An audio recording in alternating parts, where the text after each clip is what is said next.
And I went home. But I knew there was something about making a journey. Well, 2,000 years ago, God made the journey. He came to our house. From the heavenly to the visible. From the perfect house to our house of imperfections. From the house of the spiritual to the physical, to the temporary, from the eternal to the marred and messed up house he comes. And remember, according to the mystery, according to the ancient tradition, the house of the bridegroom had to be, that he takes her to, has to be better than her house. So coming there is a descent. He comes, he descends, he comes to us. And not only does he come to this house of this world, but he comes to each of our houses in the world. He's the God who comes to us. I mean, I mentioned that every other faith, you have to get to heaven somehow. The Orthodox Jew has to do enough good works so it outweighs his bad works. The Muslim has to do Sharia, has to do all these things to gain his idea of paradise. The Buddhist or the Hindu has to try to get enough karma to not get reincarnated as an insect. But it's all works. No matter how you do it, it's works. And it's like the bride has to get to that house. But we have the only faith that doesn't work that way. And the mystery doesn't work that way because the bride doesn't on her own make the visit to the bridegroom. The bridegroom makes the visit to the bride. We don't reach God. God reaches us. I remember when I was in India and talking about 70,000 people and all the women dressed up in veils or robes, saris. And according to Indian culture, it's the woman who has to pay the dowry. It's the woman's house that has to pay for that. And I think, wow, that's almost like spiritual because in Hinduism, you have to make your way there. But in the Hebrew marriage, it doesn't work that way. And that's what I shared to them about. I said, it's not that way. It's the opposite. The bridegroom gives everything for the bride. So our faith is not that you do anything to get it. He does everything and gives to you. It's the opposite. And I can even see them just light up. Because it's the marriage, but it's God. And so he comes. He finds us. We don't really find him. We think we do. It's all part of it in this realm, but he really finds you. And according to the mystery, the bridegroom has to dwell in the house of the bride. He's got to be inside. He comes inside, meets the family.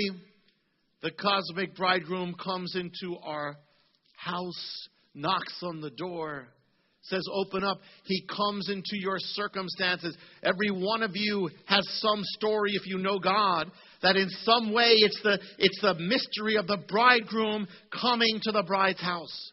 In some way, he knocked on the door of your life. In some way, he interrupted it. He spoke to you. In some way, he called you. He intervened in some way. That's the bridegroom coming to your house. Wherever you are, it doesn't matter what you were in. It doesn't matter how sinful, how far away that house is. The bridegroom makes the journey no matter where that house is. And so what does the bridegroom do? The bridegroom in the house of the bride, he comes to the house of the bride to do what? To make a covenant. The bridegroom is the covenant maker. So God came down to this world for what purpose? To make a covenant with us. And how was it sealed in the Hebrew marriage?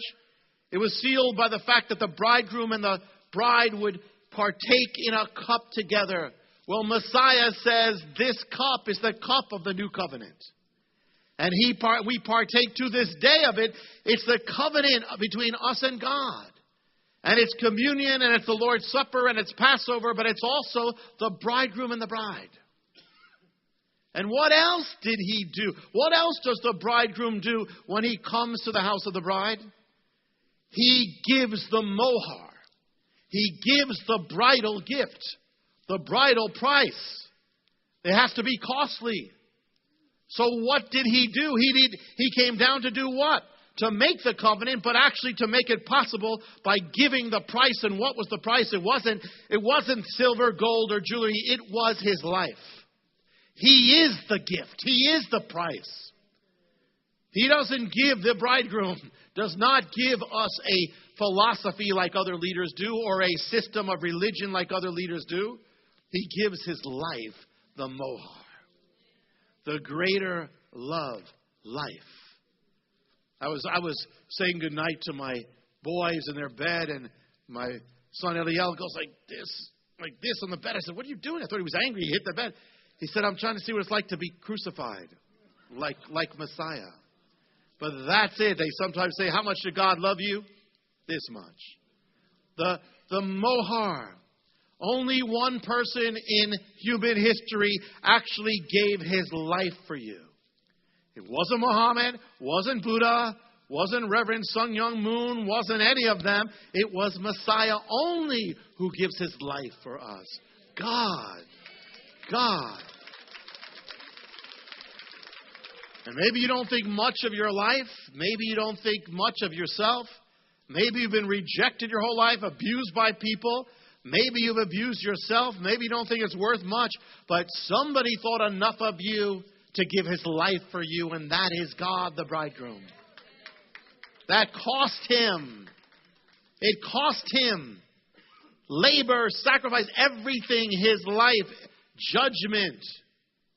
This faith, only one faith, is not just about telling you what's right and wrong. We had that in the law. It didn't do it. But it is actually giving you himself. It's God giving you himself. It's paying, it's filling up what was needed. A life. And it wasn't that he gave his life because I was worth it or you were worth it. None of us are worth the life of God. But he gave his life to make you worth it. If somebody's given $1 million for something, well, then that thing becomes worth it.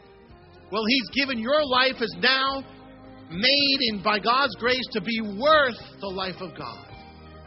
That's how much it is. So therefore, you cannot treat your life as something not worth something. You cannot abuse it, throw it away, or waste it, or degrade it in sin, because it has been purchased by the price of God. That your life would be worth the price of God. Therefore, Paul